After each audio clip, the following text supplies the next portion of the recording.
কি গরম পড়েছে রে বাবা, যদি আইসক্রিম হতো খেয়ে শান্তি পেতাম। তো রেসিপিটা দেখেই নেন না। প্রথমেই আমি নর্মাল দুধের সাথে 1 চামচ চাউলের গুঁড়া দিয়ে দুধটাকে মিক্স করে ঠান্ডা দুধের সাথে দিয়ে দিয়েছি। তারপরে পরিমাণে দিয়ে দিয়েছি চিনি, তারপরে দিয়েছি নারকেল। অবশ্যই দুধ আর নারকেল আইসক্রিম সবাই ছোটবেলা খেয়ে থেকেছেন। আইসক্রিমটা কিন্তু খেতে ভীষণ মজা হয়, তো আমরা বাচ্চারা তো এগুলো এখন খেতেই পাই না। তো আমাদের বাচ্চাদের জন্য রেসিপিটা দেখে বানিয়ে এই গরমে বাচ্চাদেরকে স্কুল থেকে আসার পর সারপ্রাইজ দেন। আশা করব আপনাদের ভীষণ ভালো লাগবে। তো থাকছে চিনি, চাউলের গুঁড়া, থাকছে নারকেল এবং দুধ। খুব সহজ। এত সহজ রেসিপি আইসক্রিম হয় না।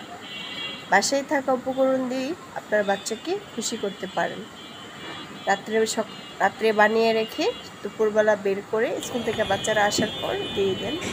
বাচ্চারা খেয়ে অনেক খুশি হয়ে যাবে। তো দুধটা ঠান্ডা হয়ে যাওয়ার পর এবং প্রথমেই নারকেল দিয়ে তারপর দুধটা দিয়ে দিবেন। তো প্রথমেই নারকেল খাওয়ার সময় কামড় পড়বে, ভীষণ ভালো।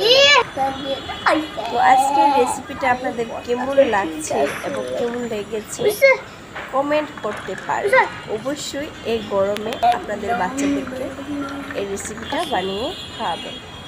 আমি জানি গুছিয়ে আমি কথাটা বলতে পারি নাই, আপনারা দেখে বুঝে নেন এবং বাচ্চাকে বানিয়ে খাওয়ান। আমি জানি আপুরা এখন এক্সপার্ট, অনেক পারদর্শী সবাই। এটা বাচ্চাও বানাতে পারবে, এটা খুবই সহজ। মাত্র 100 টাকা লাগবে আইসক্রিমের বক্স কিনে নিয়ে আসতে।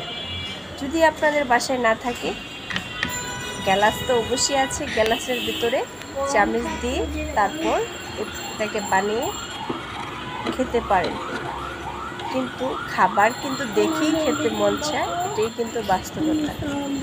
যে কোনো খাবার আস্তে আস্তে আমরা ভুলে যাই, অনেক দিন হয়ে গিয়েছে সেটা খাই না, খাওয়া হয় না। দেখে মনে হয় ইস, আমিও তো বানিয়ে খেতে পারি।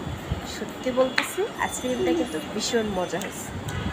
এই গরমে প্রচুর পরিমাণ গরম পড়েছে, এই আইসক্রিমটা খেলে আপনাদের বাচ্চাদের কোনো ক্ষতি হবে না। অবশ্যই দুধে অনেক ভিটামিন, দুধরাও বাচ্চারা খেতে পারলো। দুধের ভিতর একবারই পানি দিবেন না। তো সবাই ভালো থাকবেন, সুস্থ থাকবেন, আমাদের জন্য দোয়া করবেন। সবাইকে এই গরমে আইসক্রিমটা বানিয়ে খাবেন। সবাইকে আসসালামু আলাইকুম।